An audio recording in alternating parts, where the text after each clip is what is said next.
Assalamualaikum warahmatullahi wabarakatuh. Qala rabbi shrah li sadri wa yassir li amri wahlul 'uqdatam min lisani yafqahul qawli. Alhamdulillahilladzi an'amana bi ni'mati iman wal islam. Asyhadu an la ilaha illallah wa asyhadu anna muhammadar rasulullah. Alhamdulillah, puji syukur selalu kita ucapkan kepada Allah Subhanahu wa taala, karena rahmat dan karunia-Nya lah kita pada saat ini masih diberikan nikmat kesehatan, nikmat iman, nikmat Islam, sehingga kita masih bisa melaksanakan kegiatan kita seperti biasa. Kemudian sholawat serta salam selalu kita kirimkan kepada junjungan kita Nabi besar Muhammad SAW. Semoga kita kelak diakui sebagai umatnya dan mendapatkan syafaatnya. Amin, Allahumma amin. Baiklah teman-teman, saya akan menyampaikan ceramah yang berjudul keuntungan menuntut ilmu. Baiklah, kayak mana? Masih semangat nggak menuntut ilmu di perkuliahan pada semester ini? Tentunya masih semangat, bukan?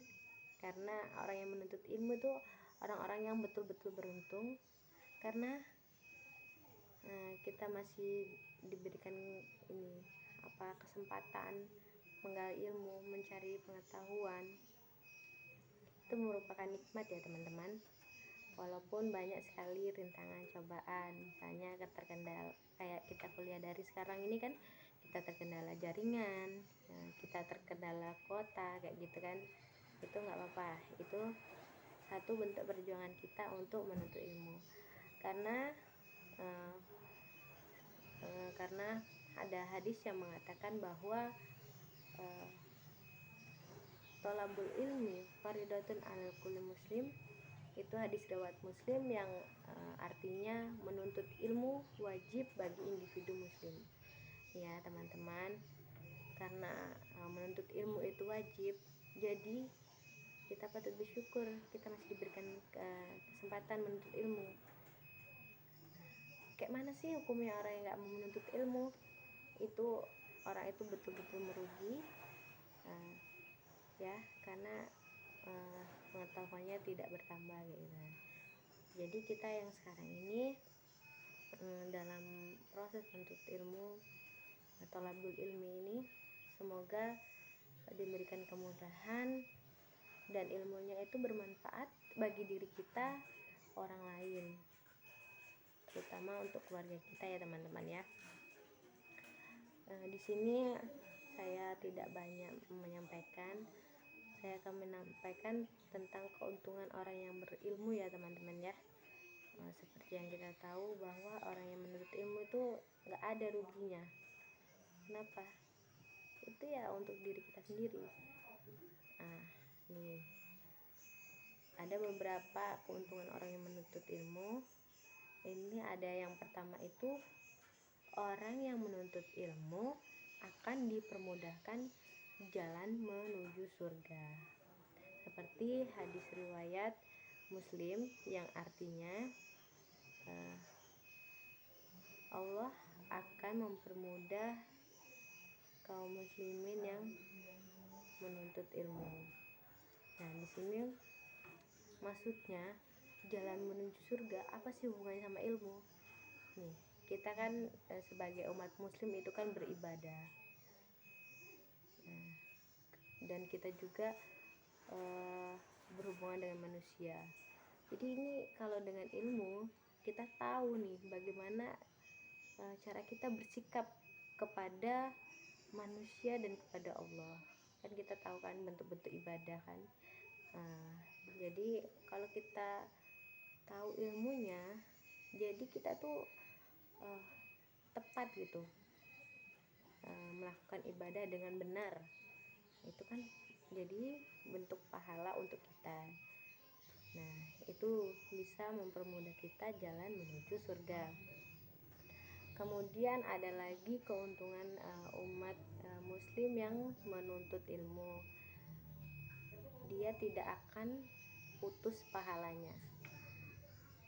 Sebuah hadis mengatakan bahwa ada 3 amalan yang tidak putus pahalanya.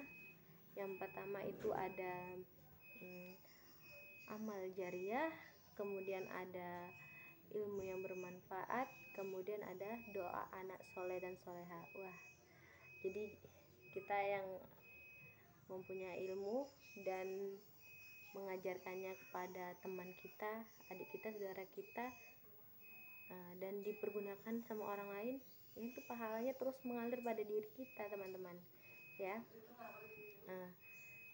Jadi nggak ada ruginya kita menuntut ilmu, karena pahalanya akan terus mengalir pada diri kita.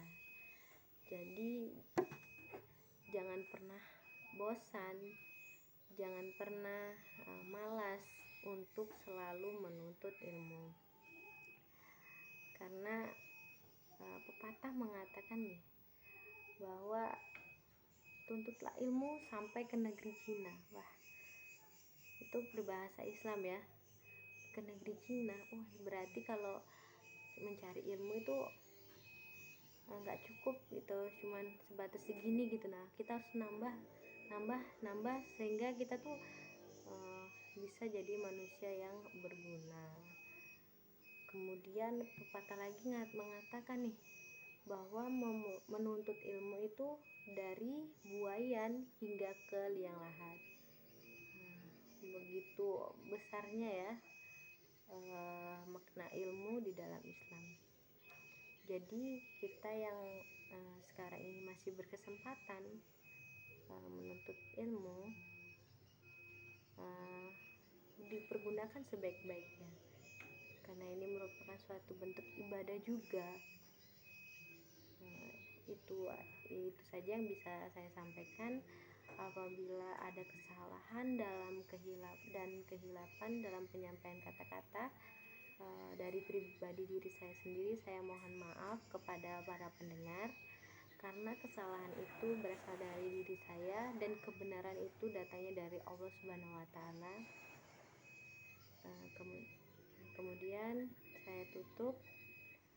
Wabillahi taufiq wal hidayah. Wassalamualaikum warahmatullahi wabarakatuh.